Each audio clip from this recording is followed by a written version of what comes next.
Sandy Williams from Educational Innovation 360. So today we're going to talk about what do you do to enhance your school-wide literacy program. Think of all your approaches that you need to kind of tackle to make sure you guys are going in the right trajectory for advancement, from your intervention programs to your family engagement. What are the things you're doing right now to make a change? I don't know if you know about your reading data, but really understanding the literacy challenge is the first step. Really understand that fourth grade, right? Only 1/3 of fourth grade are reading at proficiency levels. And there is an achievement gap, as well as what is the future impact for my community, my school population, and our families. Really, these are concerning, and we need to do something about it right now.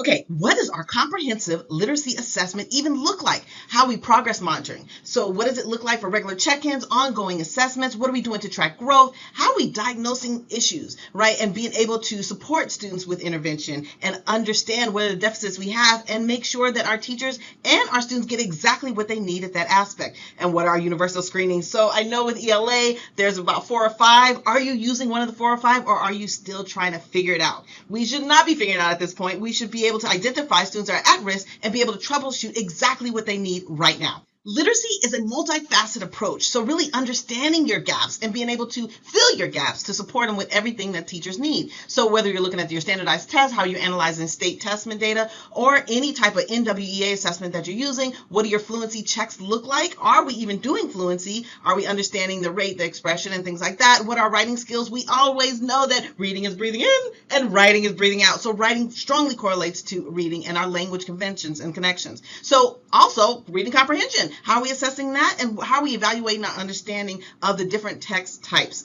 If reading is your vision, you should have some type of reading initiative at every grade level. Thinking of whether you're doing independent reading time, where you have a set of time where students are actually finding a book for themselves, dedicated reading, teachers are modeling that behavior, whether it's cross collaboration, whether the whole school is doing that, really being able to have explicit text, whether they're reading in different subject grade level, whether you have reading workshops, what are the PDs for your teachers, your mini lessons, the asynchronous learning for your teachers based on what your focus is, and what are your digital literacy programs, and how are you taking the snippets from that to be able to support students as well as track their progress.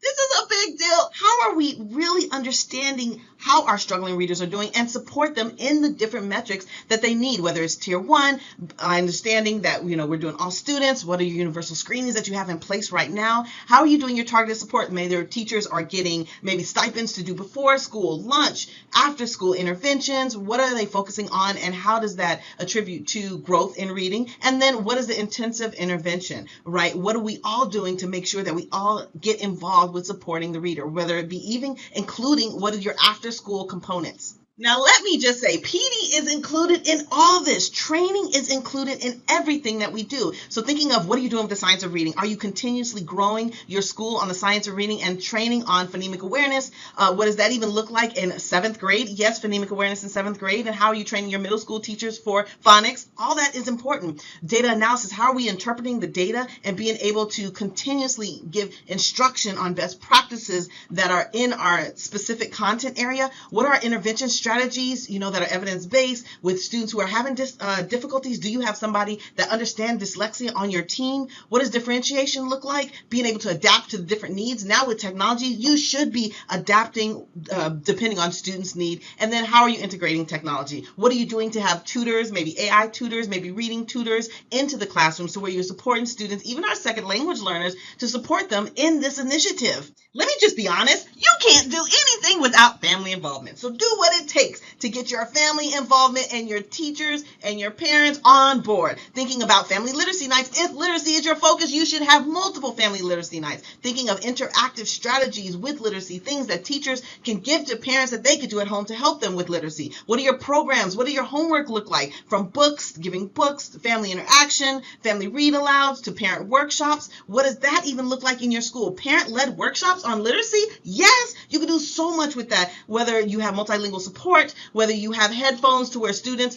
are understanding within their primary language, anything it takes to make sure everybody is on board with the vision of the school, even if it focuses on reading and literacy. I can't say this enough. You should have some type of technology integration, but not just any technology. Being able to look at the back end of your digital reading platform to see how well you're really doing or who is actually utilizing the services. Because what we tend to see now, especially more than ever, is although teachers may have access to it, some still don't use it. And so really being able to get that data from the program provider that you have to look at some of the improvement and look at how you can best support your teachers, whether it be through, the 5 phases of reading.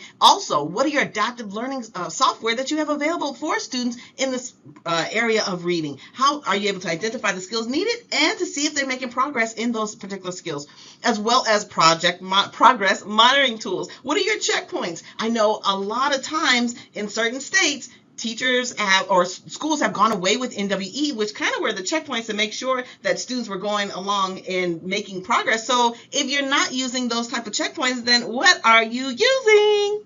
I can't say this enough. It is not enough to have a progress monitoring system if everybody is not involved in the discussion, because these are all of our kids. So really thinking of how are you displaying this content and making sure everybody understands, not only understands the data, but understands what they can do with their particular skill set to support students in meeting proficiency levels. So always include everybody in data. Now, let me just be transparent. You have to create a culture of reading, right? What do you have? Reading challenges, thinking of what are your school-wide goals and are you working to reach them? Author visits, who's reading what author? Can we bring that author out? And then even thinking about what are the literacy events that we have? Maybe you still have book fairs, you have reading nights, celebration ceremony of who read the most books into the school. What are your incentive programs? What are you giving students to make sure they are continuously reading at your school? If that is a focus, but it should be. I always say when I go to different schools, the money dictates where the funding is and where resources are. So really following the money, thinking of where you're putting your money, your resource allocation. Is it on something that you're focusing on? It should be. Really thinking about what are your core materials going towards? Where are you allocating the funds? What are your intervention programs? Have you spent enough money on that? Your technology, what does their assessment systems look like? Have you invested in the very thing that you want to improve?